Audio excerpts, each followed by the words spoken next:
आणि आत्ताच एक बातमी हाती येते। कल्याण ठाकुर्ली स्टेशनच्या दरम्यान एका ट्रेनमध्ये चढणाऱ्या तरुणीला ट्रेन बाहेर फेकण्याचा प्रकार घडलेला आहे। गोरखपूरहून मुंबईला येणारी ही ट्रेन होती, ज्याच्यामध्ये रेखा नावाची ही तरुणी चढण्याचा प्रयत्न करत होती।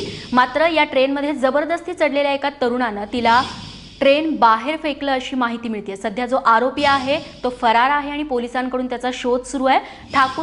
कल्याण ठाकुर्ली दरम्यान ही तरुणी ट्रेनमध्ये चढण्याचा प्रयत्न करत होती। रेखा नवले असं या तरुणीचं नाव आहे आणि या दरम्यान या ट्रेनमध्ये आधीच जबरदस्ती चढलेल्या एका तरुणाने तिला ट्रेनच्या बाहेर फेकलं। सध्या हा जो आरोपी आहे या तरुणीला बाहेर फेकणारा तो सध्या फरार आहे। पोलीस या संपूर्ण प्रकरणाचा शोध घेत आहेत।